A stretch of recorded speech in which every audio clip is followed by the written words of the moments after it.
Assalamualaikum guys. So hari ni hari Sabtu 17 hari bulan, and seperti yang kita tunggu-tunggukan, aku finally nak naik Dyno.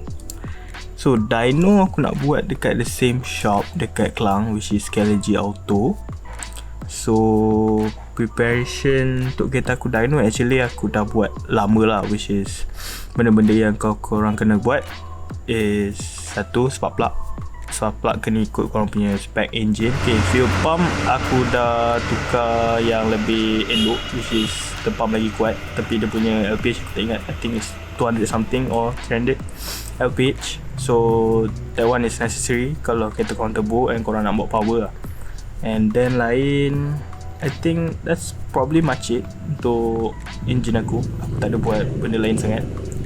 So sekarang tibalah masanya kita pergi Dyno. Jom.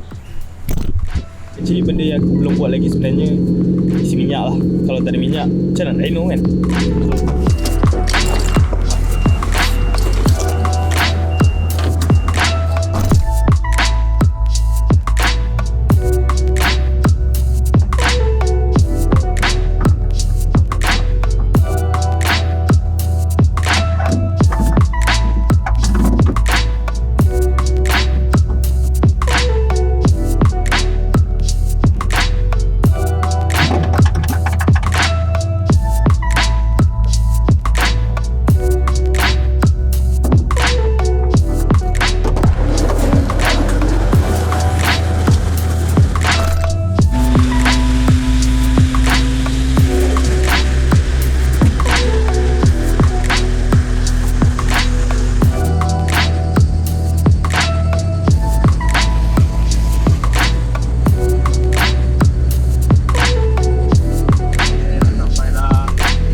So, I have some information from Mr. C.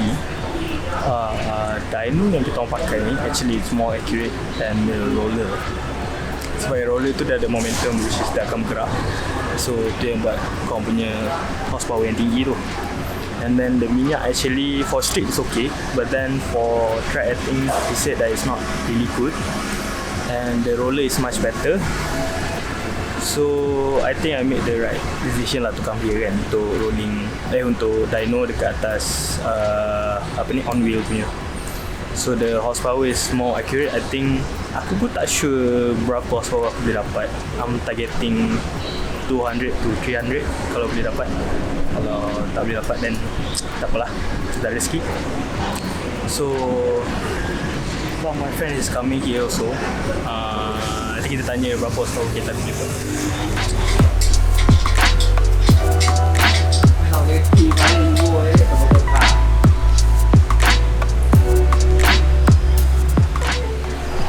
Rasa berapa boleh buat bos? 300 lebih lah. Apa tu? 300 lebih lah. Wah, you. 300 lebih lah. Now more healthy, okay. Internal apa? Apa dah? Internal apa? Internal to rod carry low. Distance pecah 81.5 lah. Tu road dia punya screw you ada tukar. Ada road punya screw. EP1000. Itu belum tukar. masih stock. Belum start ada skip aja. Tu screw kadang boleh betul. Faham. Line king, bearing king 700. Then spring valve BC racing. BC high cam. Cam tak, masih cam MIVEC. Ni MIVEC belum on lagi lah. Sebab belum on lagi.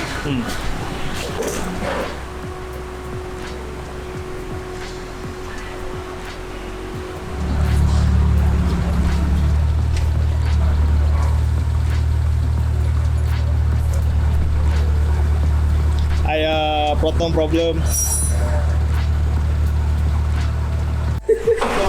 Kau bagi minum apa ni lah? Lama dah skip ingat minum bir ni. Tak. Okay, berapa horsepower kau rasa? Solid 300 plus. Ni 300. Mesti berapa? 300 something ah? 500. Oh yo. Table lah ni tu.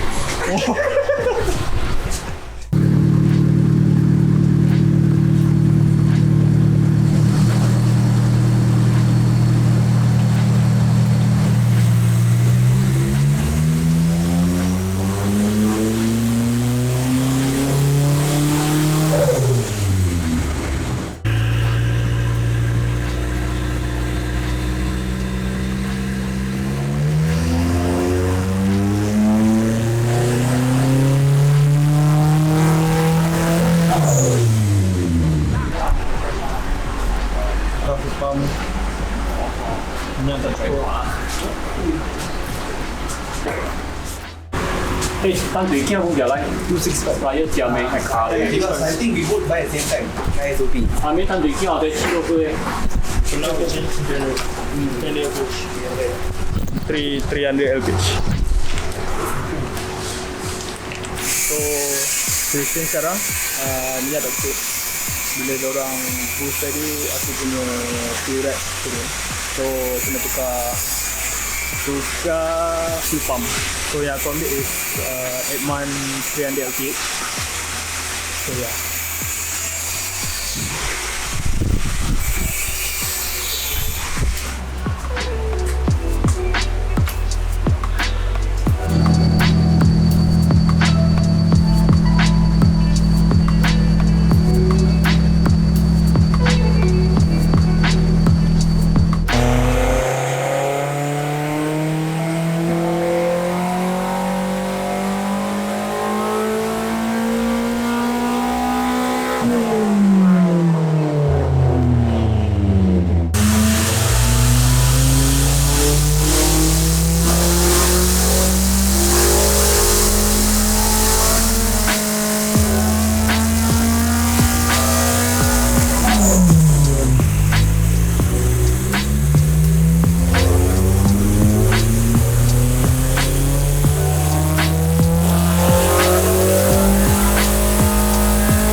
I have a bad news and a good news. The good news is my car is making power. But the bad news is, well, it's not making the numbers that I wanted. Currently, it's making 270 horsepower, which is, to be honest, it's not much for a 4G93 MIVEC turbo. Kalau korang tengok most of the 4G93 MIVEC turbo build on YouTube, they're making a whooping 300 to 400 horsepower, which is a lot compared to what my car is doing now. So after the dyno session, tu ni aku explain lah what happened and why it happened. So this is what happened. On the 16th run, the car is making 270 horsepower. But the sad part comes after this. On the last run, which is the 17th run, the car power drops to 250 horsepower, which is a lot, like 20 horsepower compared to the last time it's making, which is 270 horsepower. So what happened? So my tuner explained to me this. So for it to be from 270 to drops to like 20 horsepower is because the crank dah start kembang. So bila dia dah start kembang, dia macam dah prevent the engine to make more power. Other thing is my turbo is too big for my engine, he said. I'm currently using AR50. Full boost masuk around 6000 RPM, which is damn slow. So MIVEC on 5000 RPM and then turbo masuk 6000 RPM. So the graph is like MIVEC dulu and then baru turbo. And then after that, the graph dah start turun. And also it's no use for nak ref like 8000, 9000 RPM sebab after 8000 like that, the graph dah macam menurun. So macam no point lah kita nak bantai sampai 9,000 RPM. So kita buat cut off around 7,500 RPM like that, macam tu. So suggestion dia is to tukar crank, also tukar a smaller turbo which pull much faster and you can enjoy the power at the lower RPM. So after hearing the news, aku bercakap aku sedih lah sebab the time and money spent to build this engine is a lot. Banyak gila babi. But it's okay, I guess we'll rebuild it next time lah kan. It's not about the power, it's about the driving pleasure, and to be honest, after tuning it, it felt so much better. The car is running smoothly and it goes so much faster compared to last time. So I would say I'm happy with the outcome despite the number it produces. So I guess that's it from me. Don't forget to like and subscribe, and I'll see you guys on the next one.